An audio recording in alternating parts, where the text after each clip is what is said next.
গাড়িতে করে আমরা একজন রিলেটিভকে নেব, নিয়ে পুরোপুরি শিলিগুড়ির উদ্দেশ্যে রওনা দেব। চলো তাহলে রাস্তায় যেতে যেতে দেখা হবে, টাটা। কিন্তু এখানে পুরো কিছুই দেখা যাচ্ছে না, কিন্তু ভালো না। টেনির একটু টাটা করে দাও, টাটা, আবার দেখা হবে।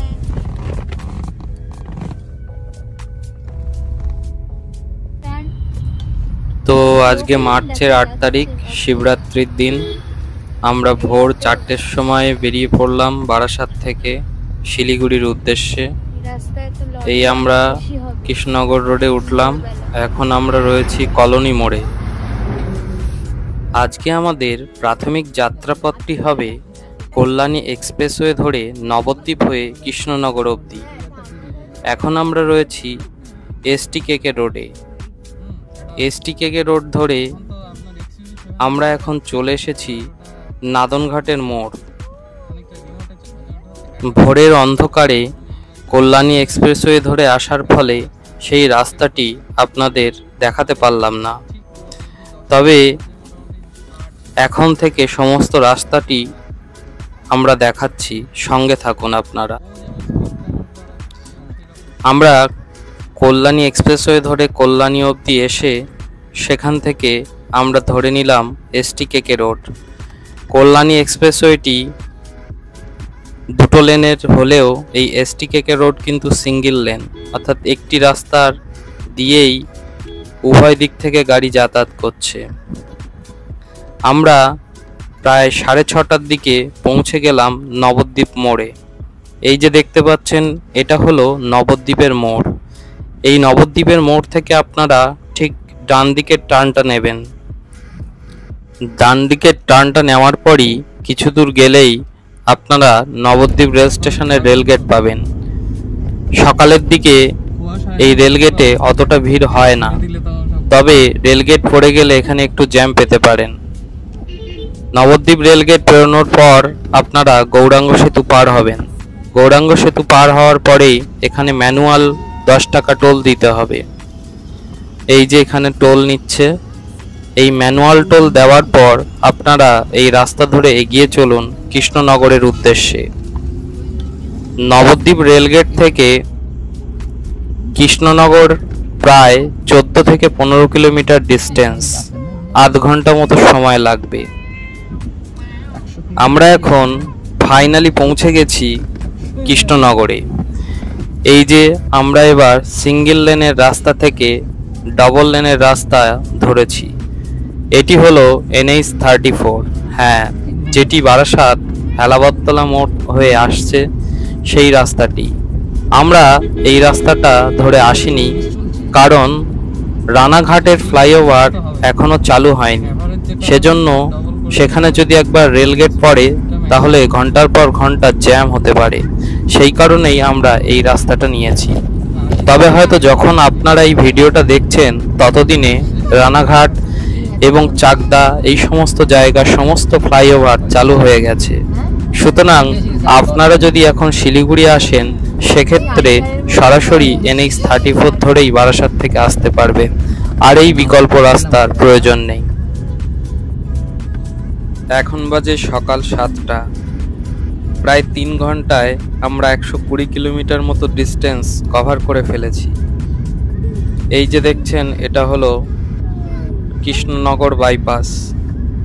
কৃষ্ণনগর বাইপাসটি এখনো চালু হয়নি, তাই বাঁদিকে সার্ভিস রোড বরাবর আমাদের যেতে হচ্ছে।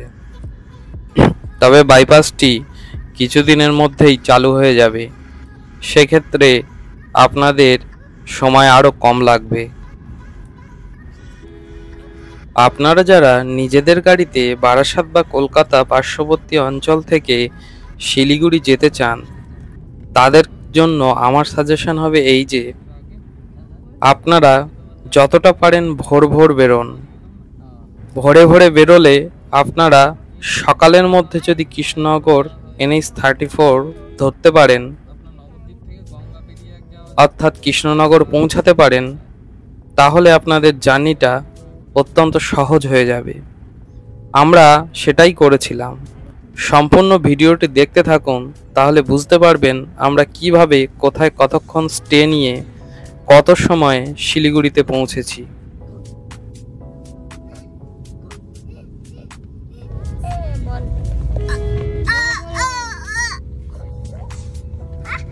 আমরা কোথায় আছি এখন?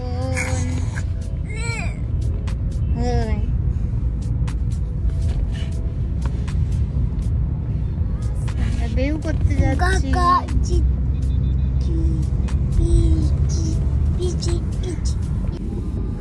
আপনাদের সাথে যদি বাচ্চা থাকে অথবা বয়স্ক কেউ থাকে, তবে আমার সাজেশন হবে যে আপনার কার মডেল অনুযায়ী পিছনের সিটের একটা কার বেড কিনে নিতে। সেক্ষেত্রে পুরো রাস্তাটা আপনাদের পা ঝুলিয়ে যেতে হবে না, আপনারা পিছনে বেডে কিছুটা রেস্ট নিতে পারবেন। আমাদের সাথে বাচ্চা থাকায় আমরা ওই কার বেড ইউজ করেছিলাম। সেক্ষেত্রে আমরা কোনো অসুবিধা ছাড়াই 2.5 মাসের বাচ্চা নিয়ে 15 ঘন্টার জার্নি করে শিলিগুড়ি সহজেই পৌঁছেছিলাম।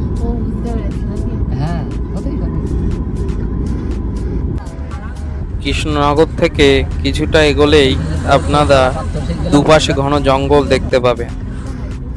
হ্যাঁ, এটা হলো বেথুয়া ডহরি। বেথুয়া ডহরির মধ্য দিয়ে NH-34, যদিও বর্তমানে এই রোডটির নাম হচ্ছে NH-12, তার প্রাকৃতিক সৌন্দর্য চোখে পড়ার মতো।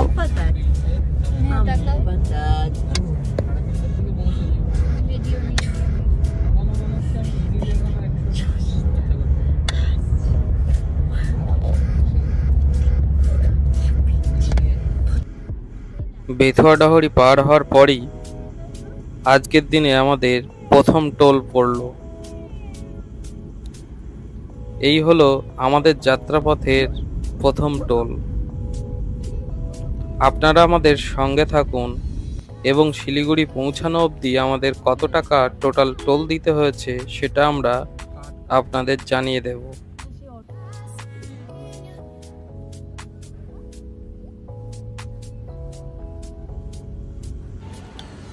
এখন ঘড়িতে বাজে 7টা 20, আর এখন আমরা এসে গেছি পলাশিতে।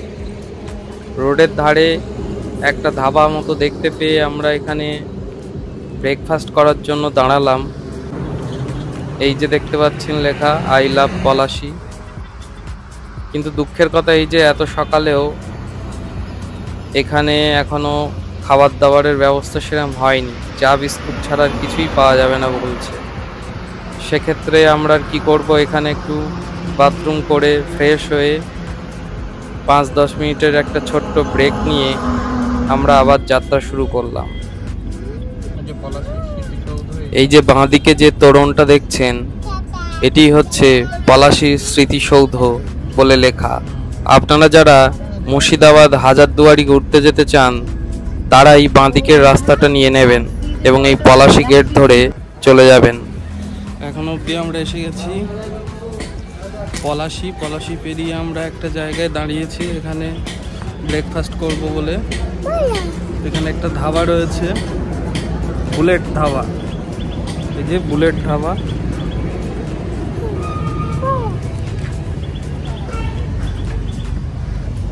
এখন অবধি আমরা এসেছি আমরা এসেছি 160 কিলোমিটার মতো। এখন বাজে সকাল 8:30। বেরিয়েছিলাম 4:30-র দিকে। মোটামুটি 4 ঘন্টায় 160 কিলোমিটার মতো চলে আসা হয়েছে। এখন পরবর্তী আমরা নেক্সট দাঁড়াবো হচ্ছে মালদাতে, সেখানে আমরা লাঞ্চ করব। মালদা এখান থেকে এখনো মোটামুটি 175 কিলোমিটার ডিস্টেন্স। চলুন রাস্তায় দেখা হচ্ছে। এই ধাবাটি ভালো করে চিনে নিন, এই বুলেট ধাবা। আপনারা ভুলেও এই ধাবাতে কিন্তু ব্রেকফাস্ট বা লাঞ্চ কিছু করবেন না। মানে সকালবেলা আমরা আলুর পরোটা খেলাম, তার সাথে যে তরকারিটা দিয়েছিল সেটা পেট্রোলে না ডিজেলের তেলে করা, মানে না খেলে বোঝা যাবে না, একদম বাজে। ভুলেও এই বুলেট ধাবায় আপনারা আসবেন না। পলাশী পেরোনোর পর মাঝে মাঝেই রাস্তাটা ডবল লেন থেকে সিঙ্গেল লেন হয়ে যাচ্ছে।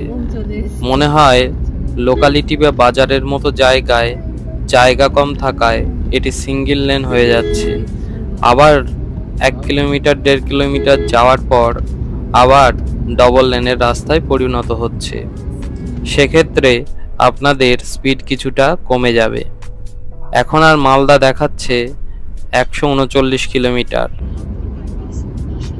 কলকাতা থেকে শিলিগুড়ি জার্নির পথে মালদা মোটামুটি আপনারা হাফ রাস্তা ধরে নিতে পারেন। এখন আমরা এগিয়ে চলেছি বহরমপুরের উদ্দেশ্যে।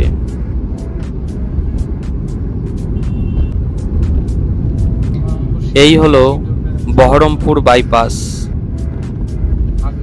এই যে বাঁ দিক দিয়ে বহরমপুর টাউনের ঢোকার পথ। এই বহরমপুর বাইপাসটি রিসেন্টলি চালু হয়েছে। আপনারা যদি কয়েক মাসের পুরনো ভিডিও দেখেন তাহলে দেখবেন যে আগে যারাই কলকাতা থেকে শিলিগুড়ি যেত তাদের এই বহরমপুর সিটির মধ্য দিয়ে গঙ্গার পার ধরে ধরে গিয়ে তারপরে আবার এই NH-12 উঠতে হতো। কিন্তু বর্তমানে এই বাইপাসটি চালু হওয়ায় সময় অত্যন্ত কম লাগছে এবং রাস্তাটিও অত্যন্ত সুন্দর। আমাদের সাথে দেখে নিন এই বহরমপুর বাইপাসের বর্তমান চিত্র। অসাধারণ করেছে বাইপাসটি। এত দূর চালানোর পরে আপনারা ফাইনালি ড্রাইভের মজাটা এখানে উপভোগ করতে পারবেন।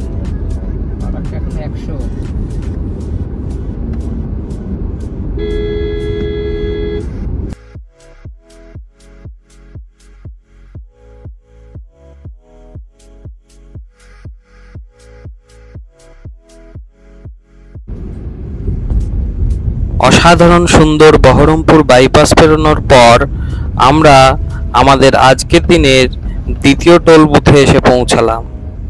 সেখানে আমাদের ফাস্ট্যাগের মাধ্যমে অটোমেটিকভাবে টোল কাটার পর আমরা এগিয়ে চললাম শিলিগুড়ির উদ্দেশ্যে। তবে আপনাদের সুবিধার্থে একটি কথা জানিয়ে রাখি যে এই রাস্তায় আপনারা প্রায় লক্ষ্য করবেন যে দুটো লেনের পরিবর্তে একটা লেন ইউজ হচ্ছে এবং সেই একটা লেনেও আবার মাঝখান দিয়ে ব্যারিকেড করে দুটো লেন হিসেবে ইউজ হচ্ছে।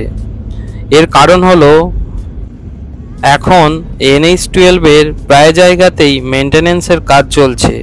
সেক্ষেত্রে আপনাদের দুটো লেন সাহায্যে স্মুথলি অনেক সময় গাড়ি চলাচল নাও হতে পারে।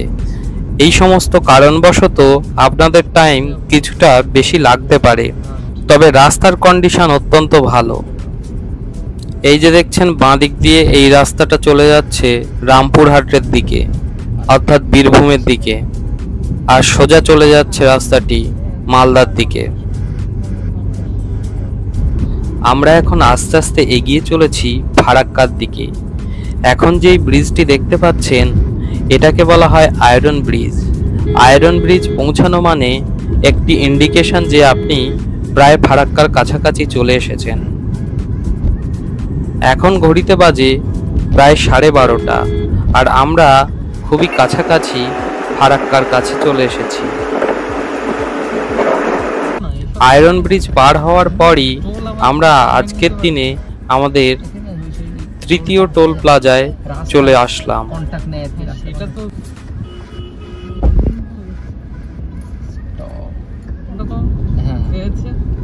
NH-12 একটা জিনিস দেখে আমার খুবই অবাক লাগলো, যেখানে ন্যাশনাল হাইওয়ে হওয়া সত্ত্বেও প্রায় কেউ টোটো নিয়ে সাইকেল নিয়ে রাস্তার মধ্যে ঢুকে পড়ছে এবং অত্যন্ত অবাধেই চলাচল তাদের।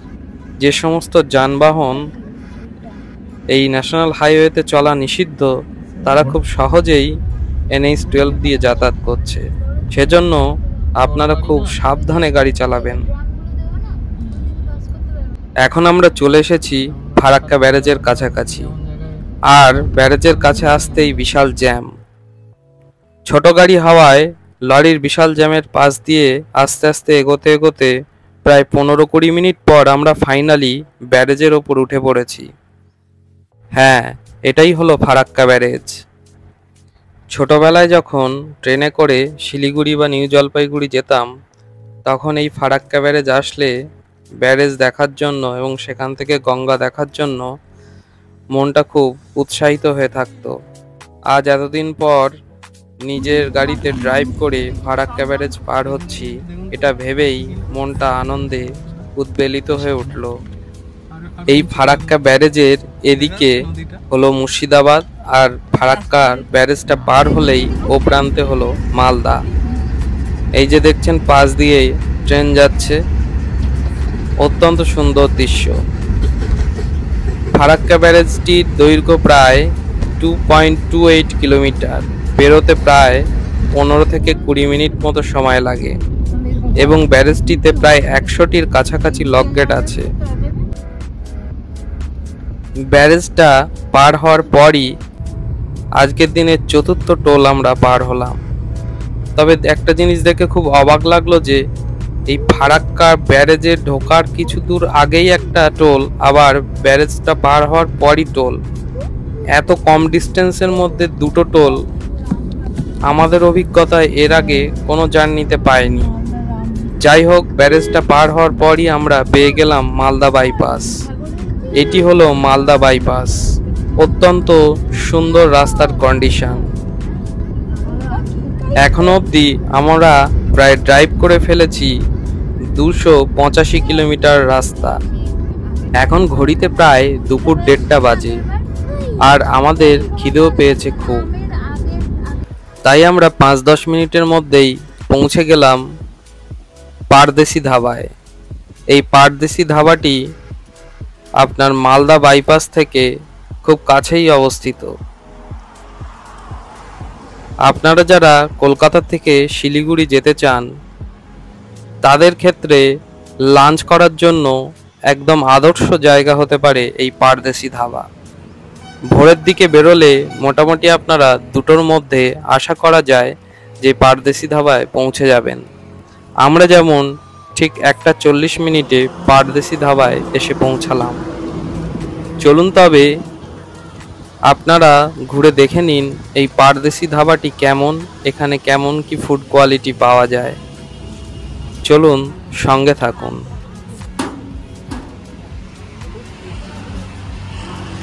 চলো।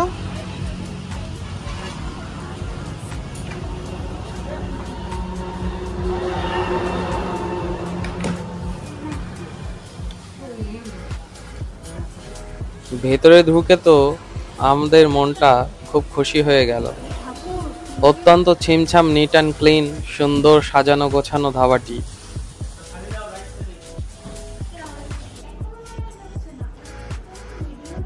ভগবান বিষ্ণু, গণেশ, মা কালীর মূর্তি এখানে রাখা রয়েছে এবং এখানে নিত্য পূজা হয়। এখানে মন্দির প্লাস যে এত সুন্দর ধাবা এই প্রথম দেখলাম। পরিবেশটা তো সবার ভালো লাগতে বাধ্য। আমি তো রেকমেন্ড করবই যে হ্যাঁ, এখানে অবশ্যই লাঞ্চ করুন।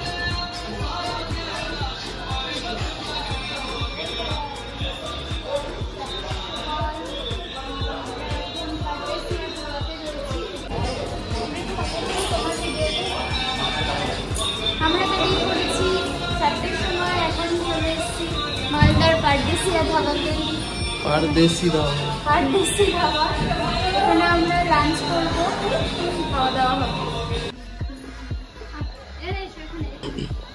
এই হলো আজকে আমাদের লাঞ্চ। আমরা নিয়েছিলাম ভেজ থালি, পুরো কাঁসার থালায় সাজিয়ে গুছিয়ে, এত সুন্দর পরিবেশন দেখে আপনাদের মনে হতে পারে যে 200-250 টাকা থালি, না 100 টাকা থালি। হ্যাঁ, এত সুন্দর ধাবা, এত মেনটেনেন্স, কাঁসার থালায় করে খেতে দিচ্ছে এবং হাইওয়ের ধারে ধাবা, তাও হচ্ছে ভেজ থালি 100 টাকা করে। মানে এর থেকে ভালো আর কি হতে পারে। আর খাবার কোয়ালিটিও অত্যন্ত সুন্দর। আপনারা অবশ্যই পারদেশি ধাবাতে লাঞ্চ করবেন, না হলে তো একটা বড় জিনিস মিস করবেন। মালদার পারদেশি ধাবাতে লাঞ্চ করে পেটটা তো ভালোই ঠান্ডা হলো। আর কিছু দূর এগোতেই আমাদের আজকের দিনের 5ম টোল, সেখানে টোল ট্যাক্স দিয়ে আমরা এগিয়ে চললাম শিলিগুড়ির উদ্দেশ্যে। পেটটা তো শান্ত হলেও এবারে যেন হালকা ঘুম ঘুম পাচ্ছে, তবে ঘুমোলে চলবে না। এদিকে বলতে বলতে রাস্তার কন্ডিশন এতটাই মনোরম হয়ে গেল যে মনটা খুশিতে উৎফুল্ল হয়ে উঠল। হ্যাঁ, এত দূর ড্রাইভ করার পর এই প্রথম দেখলাম যে দুদিকের সারিবদ্ধভাবে গাছ আর তার ছায়ার মধ্য দিয়ে টারম্যাক করা রাস্তা দিয়ে আমরা এগিয়ে চলেছি। দেখতে দেখতে আমরা চলে এলাম রায়গঞ্জ বাইপাস। এই ডান দিকে দেখছেন রায়গঞ্জ বাইপাস, সেটি এখনো খোলেনি। আমরা বাঁদিকে সার্ভিস লেন ধরে এগিয়ে চললাম। NH-12 ছেড়ে আমরা এখন এগিয়ে চলেছি রায়গঞ্জ সিটির ভেতর দিয়ে। এতদিন হয়ে যাওয়ার পরও কেন যে এখনো রায়গঞ্জ বাইপাস খুললো না সেটাই বুঝতে পারছি না। যাই হোক, এখন আমরা ঢুকে গেছি সিঙ্গেল লেনের রাস্তায়। এই রাস্তা ধরে আমাদের 10 থেকে 12 কিলোমিটার মতো যেতে হবে রায়গঞ্জ সিটির মধ্য দিয়ে। এক্ষেত্রে আপনাদের স্পিড অনেকটাই কমে যাবে। হাই রোডে তো 70, 80, 90তেও সহজেই গাড়ি চালানো যায়, কিন্তু এক্ষেত্রে আপনারা 50-60-এর বেশি স্পিড তুলতে পারবেন না। এই সমস্ত কারণগুলোর জন্য বর্তমানে যে শিলিগুড়ি যেতে যা টাইম লাগে তার থেকেও কম টাইম লাগার কথা। যখন সমস্ত বাইপাসগুলো খুলে যাবে তখন টাইম আরও ধরে রাখুন 1-2 ঘন্টা কম টাইম লাগবে। 10 থেকে 12 কিলোমিটার রাস্তা রায়গঞ্জ সিটির মধ্য দিয়ে আসার পর ফাইনালি আমরা আবার NH-12-এ উঠতে চলেছি। এই যে আবার আমরা উঠে গেলাম NH-12-এ। এই NH-12 বরাবরই এখন আমরা পৌঁছে যাব ডালখোলা অবধি। ডালখোলা পৌঁছাবার পর সেখান থেকে আমরা NH-12 ত্যাগ করে ধরে নেব শিলিগুড়ি পূর্ণিয়া রোড, অর্থাৎ NH-27।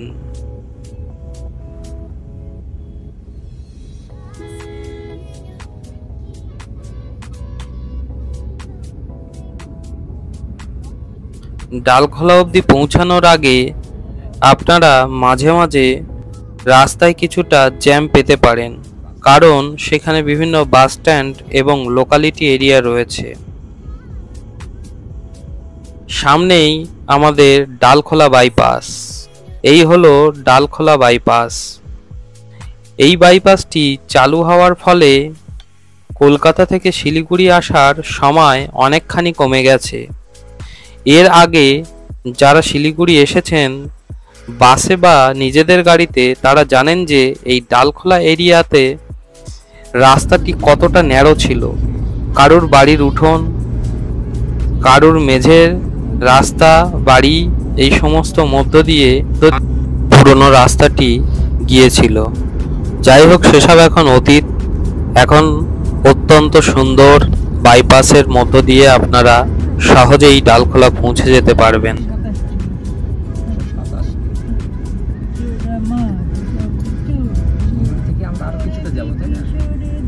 এখন ঘড়িতে বাজে বিকেল 3:30 আর আমরা পৌঁছে গেছি ডালখোলা।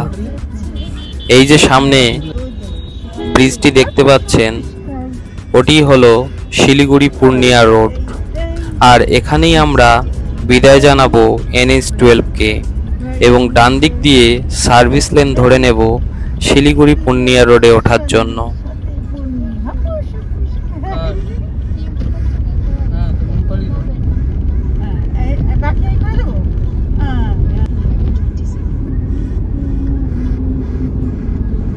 এই যে এখন আমরা উঠে পড়লাম শিলিগুড়ি পূর্ণিয়া রোডে। এই রোড ধরেই আমরা একদম শিলিগুড়ি অবধি পৌঁছাবো। আজকের দিনে আমাদের 6ষ্ঠ টোল।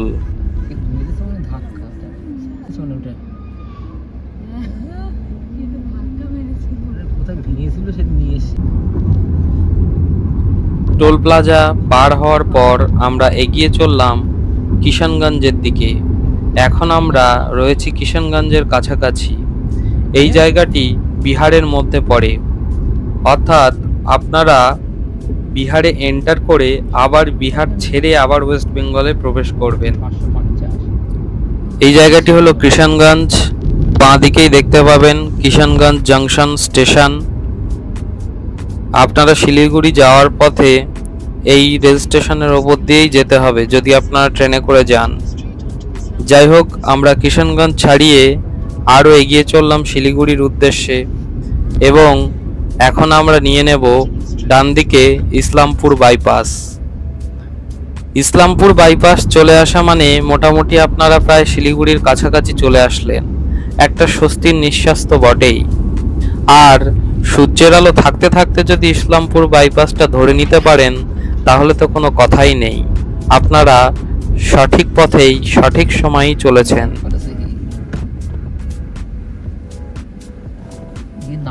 সরিয়ে দেবো।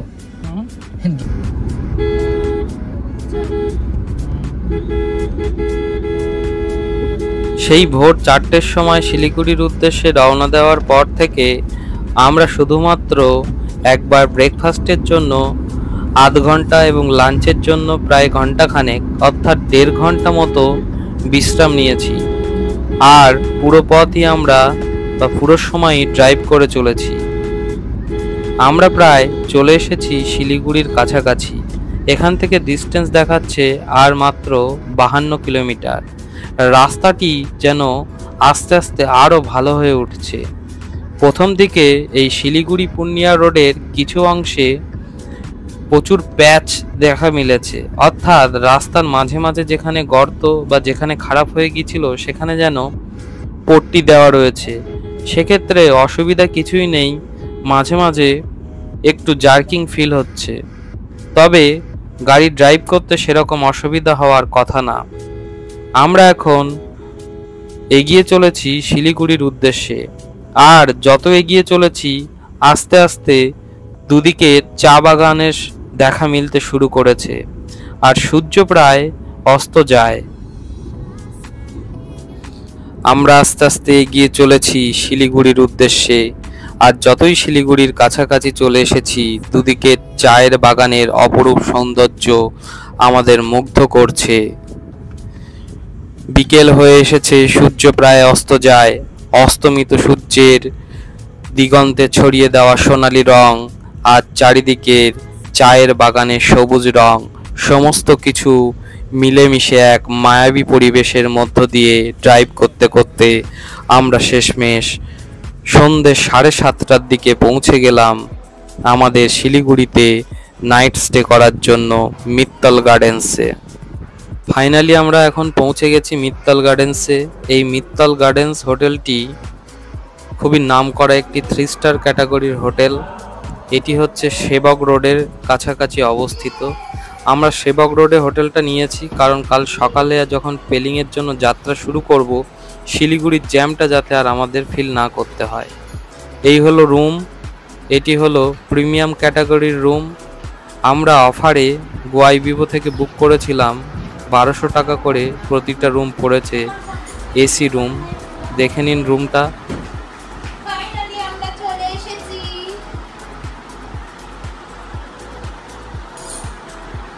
আপনারা যারা সিকিম, গ্যাংটক ইত্যাদি জায়গায় সকালবেলা রওনা হতে চান আমি রেকমেন্ড করব তারা এই সেবক রোড বা কসমো মলের কাছাকাছি কোনো একটা হোটেলে থাকুন, তাহলে সকালবেলা স্টার্ট করতে সুবিধা হবে। আমাদের শিলিগুড়ির হোটেলে মিত্তল গার্ডেন। হোটেলটা খুব সুন্দর।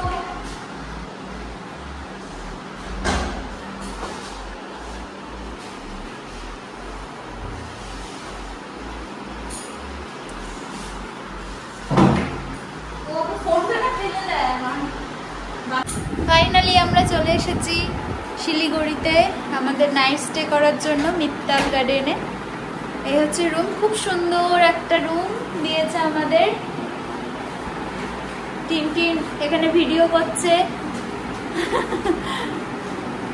আর গতিদেব এবার সবকিছু গুছিয়ে নিয়েছে, এবার একটু ফ্রেশ হবে। সেই 4টে থেকে শুরু হয়েছে আমাদের জার্নি, এখন শেষ হলো। মাঝে দুবার রেস্ট হয়েছে, একটা হচ্ছে ব্রেকফাস্টের সময় আর একটা হচ্ছে মালদাতে লাঞ্চের সময়। তো আমরা একটু এবার রেস্ট নেব, ড্রেস চেঞ্জ করে ফ্রেশ হয়ে টিফিন খাবো আর রাতে আবার ডিনার খাবো। চলো তাহলে কালকে দেখা হচ্ছে। আপাতত টাটা, বাই। টিনটিন টাটা বলে দাও, বাই।